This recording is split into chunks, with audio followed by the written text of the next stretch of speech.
अस्सलाम वालेकुम, मैं हूं मुर्तज़ा हुसैन और आप देख रहे हैं मंगल यूट्यूब चैनल। हमारे साथ मौजूद हैं सीनियर सहाफ़ी व तज्ज़ियाकार सैयद जावेद शाह साहब, और इनसे आज हम गुफ्तगू करेंगे मुख्तलिफ़ मौज़ूआत पर, जिनमें सबसे पहले अदालती फ़ैसलों पर। जस्टिस फ़ाइज़ ईसा साहब ने जब से जो है मनसब संभाला है सुप्रीम कोर्ट के चीफ़ जस्टिस का, तो इस पर गुफ्तगू करेंगे कैसे देख रहे हैं वो सुप्रीम कोर्ट के फैसलों को।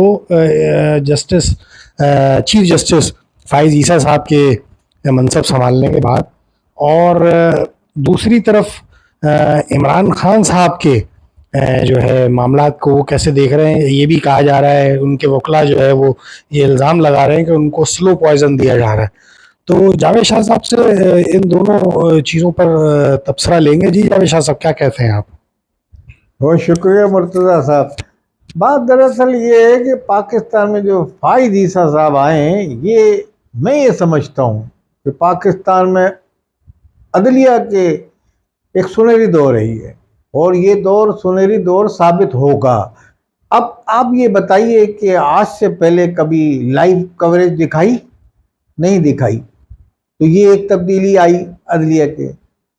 अदलिया का और पार्लियामेंट का आपस में एक झगड़ा तैयार हो गया था। बाकायदा एक बंदियाल साहब के टाइम में ये एक पूरा झगड़ा चल रहा था, उन्होंने एक फैसला भी ऐसा करके जा रहे थे वो, मगर इन्होंने लाइव कवरेज करके और उसका एक मुनासिब हल निकाला, और इस तरीके का उन्होंने फैसला किया जिसमें मुस्लिम लीग नून ने जो उसमें चीज़ें डाली थी वो निकाल दी, और उसके बाद उन्होंने उस फैसले को इतना अच्छा किया कि अदलिया और पार्लियामेंट के दरमियान में जो एक खलीज पैदा होती जा रही थी वो उसको ख़त्म कर दिया, और जो एक इख्तलाफात थे वो अवाम में जो नज़र आ रहे थे अवाम को, ख़त्म हो गए। वो बड़े अच्छे ताल्लुकात इस हवाले से हो गए। एक यानी कि साइफ फैसला, खुशाइन फैसला था उनका, जिसको अवाम में बड़ी पजीराई मिली। नंबर 2, आपने ये कहा कि इमरान खान का, तो इमरान खान के जो मालिज ख़ास हैं, यानी कि कैंसर अस्पताल के जो करता धरता है फैसल सुल्तान डॉक्टर ने, उन्होंने कल अखबार में स्टेटमेंट दिया। उन्होंने कहा कोई पॉइजन नहीं दिया रहा, बिल्कुल सही है, कोई, उन्होंने इन तमाम खबरों की तरदीद की। ये वकील जो है इमरान खान के, ऐसे वकील है जैसे जज्बाती हैं लोग, ऐसे ही उनके कुछ वकील भी जज्बाती हैं, जिसका मुजाहरा आपने टीवी पे देखा होगा। जो उसने जो उनका वो जो वड़ गया जो कहते हैं, तो उनका क्लिप भी चल रहा है उनके वकील का। तो इस तरह के लोग हैं, वो एक बयान दे देते हैं कि उनके वकील ने कहा कि जो उनको जो जूता जो वो जूता पहन रहे हैं उसके जरिए पॉइजन दिया जा रहा है, जूते के जरिए अब से भी जूते के जरिए, और अब ये भी कोई में जब सिलसिला है। पूरे डॉक्टरों का पैनल बैठा हुआ है तो अब जूते के जरिए हो गई। ये एक सिर्फ अफवाहें फैलाना, प्रोपेगेंडा। मैं समझता हूँ पाकिस्तान के अंदर जमात इस्लामी के बाद पीटीआई वाले प्रोपेगेंडा मुहिम में बहुत कामयाब है। और पीटीआई का मैं समझता हूँ जो सोशल मीडिया और जो प्रोपेगेंडा मुहिम है वो कामयाब तरीन है इनकी प्रोपेगेंडा में। एक ज़माने में एमक्यूएम की भी इसी तरीके से होती थी, मगर बहरहाल इनकी प्रोपेगेंडा में मनफी, यानी कि जिसको मुहिम कहता हूँ, वो बड़ी कामयाब है। और ज़्यादा इनकी बात सोशल मीडिया का दौर दौरा, उस ज़माने में दौर दौरा नहीं था इतना ज़्यादा, अब तो इस पर ज़्यादा होती है। और एक और चीज़, पाकिस्तानी जो अंधी तकलीफ करते हैं इमरान खान की, तो वो भी वहाँ से इसको चलाते हैं सोशल मीडिया को। तो इस तरीके की प्रॉब्लम, मगर बहरहाल बड़े बड़े जिम्मेदार लोग वहाँ मौजूद हैं, बड़े बड़े डॉक्टरों के पैनल हैं, इनके खाना चेक हो रहा, सब चीज़ें चेक हो रही। अच्छा सर, यहाँ दूसरी तरफ अगर हम देखें तो जो है जो इलेक्शन कमीशन के साथ जो मामला चल रहे थे कि इलेक्शन की तारीख के ऊपर कि जी इलेक्शन होंगे या नहीं होंगे, तो कम से कम फ़िलहाल सुप्रीम कोर्ट के ताउन से एक तारीख सामने आ गई, जो कि तारीख पर भी इत्तेफाक नहीं हो रहा था, महीने पर भी इत्तेफाक नहीं हो रहा था। यानी लोग यहाँ तक भी अभी तक भी कह रहे हैं कि जी इलेक्शन तो होंगे ही नहीं। अभी भी लोगों की ये राय है, एक तबका ऐसा है। लेकिन बिल आखिर 8 फरवरी की तारीख, हतमी तारीख आई है कि जी इसको इलेक्शन हर हाल में करवा दिया जाए। और सुप्रीम कोर्ट जस्टिस फ़ाइज़ ईसा साहब ने और मुख्तलिफ जो जस्टिस हैं हमारे सुप्रीम कोर्ट के मोअज़्ज़िज़, उन्होंने ये कहा है कि जी जो भी ज़रूरियात हैं, जो भी चीज़ें मुकम्मल करनी है वो पूरी की जाएँ और 8 फरवरी को इलेक्शन को यकीनी बनाया जाए।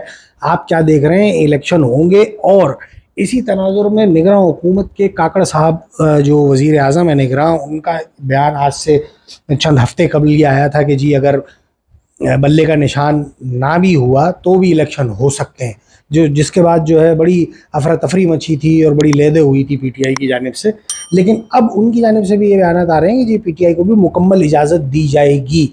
اب انہوں نے یہ تو کہا ہے کہ پی ٹی آئی کو اجازت دی جائے گی، لیکن انہوں نے یہ نہیں بتایا کہ وہ پی ٹی آئی کون سی پی ٹی آئی ہوگی اور کون اسے لیڈ کرے گا. آپ کیا دیکھ رہے ہیں اس سوال کے تناظر میں، کیا معاملہ بنتا ہوا دیکھ رہے ہیں؟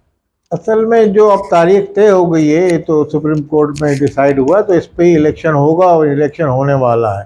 الیکشن فوری کرانے میں قومی مفاد بھی شامل ہے، قومی سلامتی بھی اس میں بڑی اہم کردار ادا کرے گی. اس الیکشن کا فوری ہونا جو ہے بہت اہم ہے اس وقت پاکستان میں.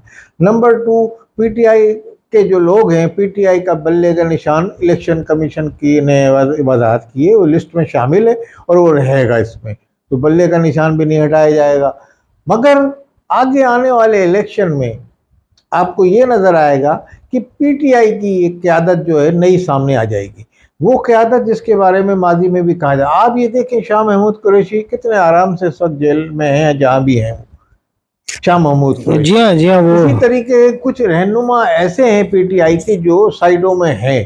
اسی طریقے سے ان کے منحرفین کی ایک بڑی جماعت استحکام پارٹی بن گئی ہے جو مسلسل جلسے بھی کر رہی ہے، جہانگیر ترین فعال گھوم رہے ہیں. جی ہاں. تو اسی طریقے سے میں نے پہلے یہ کہا، یہ ایک وہ کہتے ہیں نا بھان بتی کا کنبہ بن جائے گا اور اس کی ایک حکومت بنے گی. اس وقت واضح اکثریت کسی پارٹی کے پاس نہیں ہوگی. پی ٹی آئی کے لوگ بھی الیکشن میں حصہ لیں گے، پارٹیسپیٹ کریں گے. عمران خان کا ہو سکتا ہے کسی عدالت کے فیصلے کی سطح میں وہ آ جائیں، کیونکہ ان پہ بڑے ایسے کیسز چل رہے ہیں، اور اگر وہ نہیں آئے تو لازمی عمران خان کو بھی کوئی روک نہیں سکتا الیکشن میں لڑنے سے اور اقتدار میں آنے سے بھی. ہاں مگر ایک بات ہے، اقتدار میں جب آئیں گے جب ان کی پارٹی واضح اکثریت لے کے آئے گی. میں یہ بتا دوں کہ عمران خان اگر الیکشن لڑتے بھی ہیں تو پاکستان میں اب وہ والی اکثریت جو ان کو ملی تھی، جیسے کراچی سے سیٹیں ملی، یہ تو ایک آنکھیں بند کر کے بھی آدمی جانتا ہے کہ مصنوعی اکثریت جو دلوا دی گئی تھی، وہ مصنوعی اکثریت اب عمران خان سمیت، مسلم لیگ نون سمیت، استحکام پارٹی سمیت، پیپلز پارٹی سمیت کسی کو بھی نہیں ملے گی. یہ اسٹیبلشمنٹ کی طرف سے واضح اشارہ دے دیا گیا ہے کہ ہم کسی کو مصنوعی اکثریت نہیں دیں گے، نہ کسی کو بیساکھی دیں گے کہ وہ بیساکھی میں کھڑے ہو کے اقتدار میں آ جائے.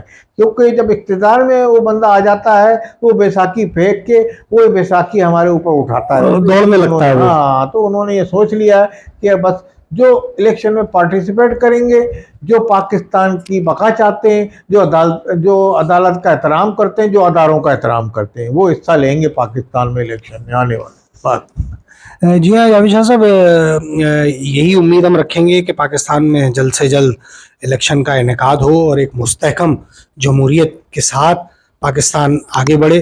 پاکستان کی بقا کے لیے بہت ضروری ہے. اور اس پروگرام سے آپ سے اجازت چاہیں گے ناظرین. اللہ نگہبان.